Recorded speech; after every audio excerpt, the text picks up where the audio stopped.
Hello there, my very good friends. On today's wrestling news, a top WWE champion's contract expires very soon. CM Punk has decided where his home is. CM Punk is already a big money maker. And a backstage update on a potential Sasha Banks WWE return. I'm Adam Wilborn. I'm Andy Murray. And this is the news. All right, we're going to kick this thing off by talking about Seth Rollins. This would have come as a bit of a surprise yesterday. Fightful Select coming through with the report that Seth Rollins' contract with WWE expires in June. That's not long at all. That's 6 months away in a little bit. Yeah. But yeah, it comes at a time when we know that his wife Becky Lynch's contract also expires next year. Fightful say June here as well. Would make sense that they're aligned. Yeah. They're literally married. They probably want to do stuff together. But it also comes at a time when a bunch of other big names in WWE's contracts are rumored to be coming up as well, or reported to be coming up. Sheamus is one. Drew McIntyre, of course. I think Drew was April, just before WrestleMania, which is really interesting and peculiar.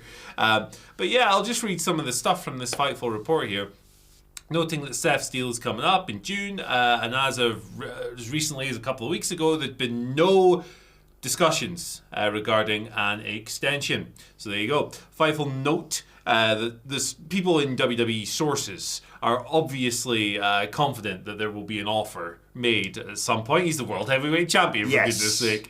And some point, people have pointed out that WWE re-signing him would be a bit of a priority for them. It's noted that Rollins is well-liked and respected in WWE, so that's why they're keen to keep hold of him. And when asked, a WWE official commented that they would not dispute this expiry date. So, sounds like, for now, his contract is due to expire. You would assume Seth re-signs. He's very much WWE through and through. It would be very funny he was there as part of the CM Punk thing, which we're about to get into, banging the drum for the Fed, and then he goes, right, I'm off to AEW. Yeah, see you later, guys. See you later, guys. I will also say for him, this might be beneficial that he hasn't renegotiated a contract yet, because as you say, top of the card's looking pretty stacked right now. A revamped Drew looks great. I'm sure that's going to do wonders for him in contract negotiations as well. Obviously, you've got Roman, you've got CM Punk, people always talking about Gunther winning a world title.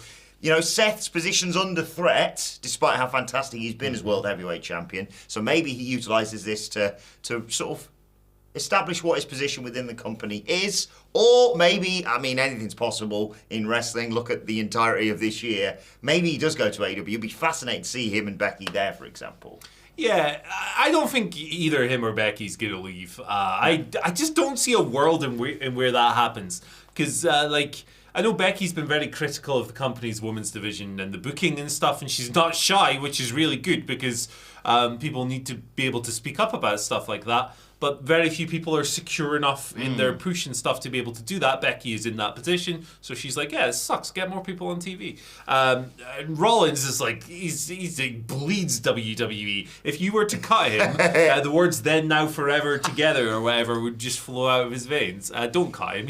I'm sure he's a nice man. Please don't do that. But yeah, I would be very surprised. They should absolutely use it to get more money and get better conditions for themselves. I'd be very surprised, but at the same time, I'm not against it because I think people jumping around is really healthy for the business. Talent should be shared across multiple promotions. Yeah. And when someone's been in a place for like 5, 10, 15 years, it's cool seeing them pop up somewhere else. It would be amazing if that happens next year and you got in a time machine and went back to 2019 and said to yourself, Becky and Seth, they're going to be big stars in AEW, and Cody and CM Punk are going to be on Monday Night Raw, for example. Yeah, the AEW EVP and the guy who's never coming back are in the field. Anything is possible within wrestling, but where would you like to see Seth Rollins and Becky Lynch end up, and what would you like to see them do going forward as well, because they've kind of done everything. Let us know. Let's move on to CM Punk. Obviously, it was a big night for him last night. He's been popping up on SmackDown. He was there at NXT Deadline, potentially teasing going there, but he's decided his home is Monday Night Raw. They did a big thing last night. He basically said Nick Aldis had offered him loads of money, and Shawn Michaels had said you can be sort of the trainer for the next generation of superstars, which would have made 15-year-old him very happy indeed. But yes, he is staying on Monday Night Raw. He has entered himself into the 2024 Royal Rumble, which looks stacked despite the fact there's 2 entrants so far. Yep. I mean, I'll take it. Yeah. 2-man Rumble. And it may well come down to them, let's be honest. And he was immediately interrupted as he was celebrating being part of Monday Night Raw by Seth Rollins, who went face to face with the voice of the voiceless. I don't know why I said it like that. Yeah. Faces and voices. Yeah. Face, voice. Faces and voices. So he's going to Raw. Big surprise, Yes. right? Big shock there. When he was announced that he was making his announcement on Raw, I think we saw this kind of coming. But it's the best place for him because the Seth Rollins feud is the best opening route for him. I should say he talked about his history of difficulties, let's say, in Cleveland. Yes. I forgot how many of the... I knew about the walking out one, and I was like, oh yeah, that time when they just went, you're not world champion anymore. Yeah. Sorry. See you later, guys. So no huge surprises here. It's the expected outcome, but sometimes the expected outcome's the best outcome. People like, unpredictability is good, but sometimes the best option is just the obvious one. So me watching it live last night, looking like one of those disappointed political parties when they lose in the elections, got all the NXT flags. Oh, you've lost the Von Wagner match now. Von Wagner signed last night, I think. He was backstage and stuff and all that. Wasn't he signing on, joining the crew? Get him in. He is a free agent, let's not forget. Yeah, of course. Him, Brock, like Zion Quinn, there's like 5 people, basically. Was Odyssey Jones not drafted to Raw? I have no idea. What is going on? Remember when they drafted Gable Steveson in 2020 and they were just like top, early. Yeah, it was like, the former Olympian's here! 3 years later. Well, after that Baron Corbin match, maybe it's for the best. Yeah, I think they looked at it and went, see you later, guys. Not the best. But hey, look, it's his first match. He's probably supposed to suck. Right? And who would you like to see CM Punk fight with other than Seth Rollins on Monday Night Raw? Let us know that in the comments. Let us know. Backstage or in the ring. We'll take either. Right. Especially for the content. Yeah, absolutely. It's a great pop every time. CM Punk is already making WWE big money. This is an update on his merch sales, actually from his first night in the company, as in Survivor Series, when he came out and sat down, and it was fun. It was great. It was a great pop. In Rosemont, Illinois, of course, Survivor Series. 6 figures. Who could have called that? Yeah, I know. Who saw that coming? Just the realist journalist. In the professional wrestling journalist left. Unfollow everyone else. Wow. We'll just also report from them as well, but...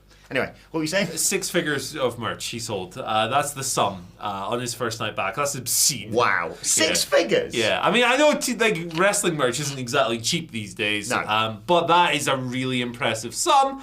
That was the excitement surrounding his comeback, and it's easy to see why. He's got that Chicago-based design. It always looks good.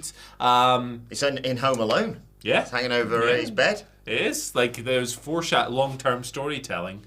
It's theatre, cinema, literally cinema. Yes. There you go. So good. I watched it again over the weekend. It's such a good film. It's Joe cooking. Pesci trying not to swear is one of my favourite things. It might be the best Christmas movie. Yeah, it's up there. It's right up there. But we're not going to get into the Die Hard conversation because that's boring as sin. Yeah. Any word on the ice cream bars? Surely they're going to do that. No word on the ice cream bars. It seems like an easy win. SummerSlam? They should hook up with that. What's the name of the bakery? Greg's or Mindy's. Whatever. Mindy's, that's it.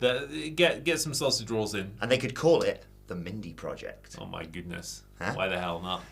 Also, what's the deal with Yeet? Has he got Yeet back? Yeah, he got that back. So they settled the legal dispute. Apparently, some indie wrestler, I forget the indie wrestler's name, had registered it or applied to register it for use in wrestling. Payday for him then. Yeah, absolutely. Jesus. That's why Jey Uso had his Yeet back. So they've legal beef squashed. You can obviously look this stuff up on the databases. It's all there. That's where I make my money. Yeah. I pre-registered penisland.com and let me tell you, I made some bang from that one. Cheesy peeps. Right, let's move over and talk about Mercedes money. Speaking of money. Or more particularly, Sasha Banks, the WWE version Mercedes of her. Varnado. Loads of speculation, obviously, about her. She's worked in New Japan. She's worked in Stardom. She was in the crowd at All In, wasn't she? She was. But nothing has been announced, obviously, between her and AEW. So hence, word of the day, toilet paper. There's been a load of speculation about her returning to WWE. She formally left WWE in January of this year. That all kicked off, obviously, in 2022. But SE Scoops' Aaron Varble has reported from multiple sources that no contract negotiations or discussions have taken place between WWE and the former Sasha Banks. On top of this, creative has not been even putting return ideas together, because she's currently a free agent. One source commented, "I was told by a tenured member of the WWE team on December 12th that Sasha Banks' name will only come up when there's a deal. There's no deal or no deal yet." What? There's no deal or no deal yet. What? Deal or no deal? No deal. No, There's no deal. Edmonds has not done the deal. Call the banker. Yes. Is that still a thing? I don't know. No one cares. The TV show's kind of cooked, isn't it? I'm more of a tipping point kind of guy, to be honest. It's finished. All of it's finished. Actually, Tenable's my favourite right now. Tenable. I don't know what that is. We'll play Tenable in the office in a bit. Oh, gosh. No work is getting done today. But yeah, would you like to see Sasha Banks in WWE? Can you see it happening? I'd rather see her continue her run elsewhere for Yeah. now, because it feels like we've just kind of scratched the surface. She was in... Look, I think if she went back to WWE, she'd be amazing. Don't get me wrong. I think she's one of the GOATs in her lane, and, like, yeah, it would be fantastic. Like, how could it not be? But... Also, like, the exciting thing for me was the chance to see her wrestle in Japan and wrestle elsewhere in America and face these people she's never faced before. And face these people she's really excited about facing, because she's a giant wrestling nerd, is the core to all of this. So that was cut short in May when she got injured. So for me, I would like to see her just kind of screw around on like elsewhere for like a year or two before going back. But if she does go back, I'm not exactly going to be disappointed, because she's great and it'll be good. As a Fed head, coming out of WrestleMania with champs being, sorry, Rhea Ripley, she's champion right up until WrestleMania, trust me, and she's got big things coming in the future. If you had your champs be, Cody, Punk, Becky Lynch, and a returning Sasha Banks, with all the likes of, as I said, Rhea, Io, Kyrie, Jade Cargill. Jesus Christ! I think that range of titles has too many insufficient funds. I do want that aspect of a character in the Fed. I loved Sasha Banks, but we need to. I want was she a ukulele she played? It was like a kid's toy, wasn't it? She could smash people over the head with it. Yeah. You had insufficient funds. Right, let's move over to your Twitter questions. If you didn't like that, you suck. Yeah, I kind of stood on my own dick here because I've sort of already talked about the first question, but we can get your thoughts on it. Okay. Thank you to Tully Television, who's contacted us at WhatCulture WWE. Tully Blanchard. Hello, lads. So with CM Punk signing with Raw, do we see hell freezing over as we watch the story finishing on both nights of WrestleMania with both Punk and Rhodes walking out as champions? Yeah, I could see it for sure. They're definitely going to do some kind of stare down in the middle of the Royal Rumble, aren't they? They're going to do some kind of face-off where it's like, who's going to finish the story? Cody. Yes. But yeah, no, I could definitely see that. But I could also see Punk putting Rollins over. I don't know if that's the route I would go personally, but yeah, I could see it for sure. I think I wouldn't know how to feel if they did that on both nights. It'd be insane, because the moment you declare for the Royal Rumble, the Stone Cold Steve Austin match got further away for me. Yeah. Because it feels like they still have to do a world title. I suppose they could do it in Perth, Australia for Elimination Chamber. Yep. But it strikes me that whichever one of those two who are already in the Rumble don't win it, probably win the Chamber to go to WrestleMania. Yeah, for sure. I could easily see them pulling the trigger on that being both nights, which is a shame for someone like Rhea Ripley, because I think she deserves another main event. But Bianca Belair always nails it as well. Stadium Queen. Yeah. And it's like, who's losing out in that situation? Maybe you would have had like Gunther in the World Heavyweight title match, but then it's like you could just have a killer Intercontinental title match and do him in the main event next year. Yeah. What's the rush? Finally had a big show in Germany coming up next summer, which we will be at. Them Europeans, no, we literally will not be there. I'm gonna have a word with some of my German friends and see if they can fly us out there. It's literally my job. We're not going to be there. I'd love to. Me throwing a lift with a sign that just says Bash in Berlin. Anyone? Right, let's move on. The Entity, Neil, gives us our second question of the day. Would AEW be able to do a C2, I assume that means the Continental Classic, for the women's roster down the line, or is it not worth it at this time? Yeah, they'd be able to do it. They've got enough people. Absolutely. There's a lot of talented folk in that division, like folk you rarely see. And you include people as well, like Serena Deeb, who's been, obviously, she's had a very difficult health situation, but like could come back in. People like Riho. Yuka Sakazaki is reportedly coming over. You've got your Jamie Hayters when she recovers. You've got your Toni Storms, your Ruby Soho, your Emi Sakuras. Like, it's a really talented group of people, and you could absolutely have a high caliber tournament that would have lots and lots of great matches. The problem is that Tony Khan is allergic to booking more than one match per show, and he's not going to do it. We're going to do a C2. It's going to take 6 years because of how long... We're going to do one match a week. because I need to get this 6-woman tag in on Rampage. Oh, God. Yeah. It wouldn't. He's not going to do it. He's not going to do it because he does not care. Yes. And I think that's demonstrably true. I'm not suggesting we need another title within AEW, but I Hell think no, don't do that. In terms of building up an ex-contender, let's say someone wins the world title and is like, none of you are good enough to face me. If you want to build someone up to finally challenge for it, I think it'd be a sensational way of doing it, that sort of a tournament. Yeah, it'd be great. Maybe you could just do a shorter version of it, but whether or not they will do it, well, we shall see. Nah, they won't, but they should. Yeah, final question today comes from Brian George. Thank you as always, Brian, for your question. Brian. Hey guys, what in your opinion is the best promo in 2023 even? For me, it's LA Knight paying tribute to Bray Wyatt whilst also running down the Miz. That was sensational. Yeah, it was. It was really nicely done. Really nicely done.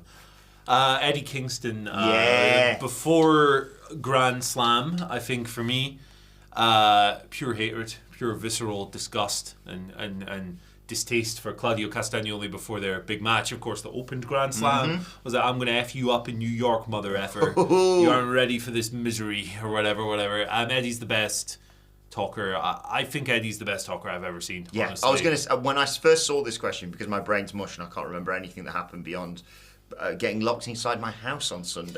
Inside, not outside. The door just stopped working. Yeah, we did a bit about that on the news yesterday. I'll check that out. It's good fun. It's good fun. There's 2 bits actually. One. My brain automatically went, anytime Eddie Kingston has a microphone. He's best talker. Yeah. I just don't brilliant. see anyone else. The only way he'd be better if he went to the Fed and got scripted. That would be, would be just take it up to that next level. If you added a local medical facility to his lexicon. Sorry, I'm joking comments, all right? It's a joke. It's just a joke, guys. I automatically thought of Hangman Page when Swerve didn't get a word in before Full Gear, because I'll be honest, I've been doubtful of Hangman Page this year. I've been in quite a few thumbnails looking grumpy next to him, but he blew me away with that, and obviously with the Texas Death, which is, if you didn't like as a match, I mean, I don't think wrestling's for you then, mate. Sorry, but I can understand why people didn't like the blood spot, but I thought it was flipping cool. I'm not a death match kind of guy, but I can appreciate. Jesus Christ, those 2 lads went bonkers in there. And I also want to give a nod, by the way, to Sami Zayn in Montreal ahead of Elimination Chamber, because I loved that, and I loved the talking a bit of French, but really fired up. CM Punk's comeback promo was great. He's just been an asshole. It was lovely. I loved it. Yeah, I like. And me and Hamlet were texting over the weekend about his promo on SmackDown as well. Yeah, 7 out of 10. It was pretty good. He just built like 12 different feuds. I just don't believe him. It's like Triple H in Survivor Series. I just don't believe him at the moment is the problem. I don't believe that he's genuinely happy to be there. I fundamentally don't. I need him to start hating mother effers. I think it's all part of this mask that's slowly going to slip as he gets further and further away from the world title. But we'll wait and see. And whilst we're waiting and seeing, you know what we're going to do? Let it play out. See you later, guys.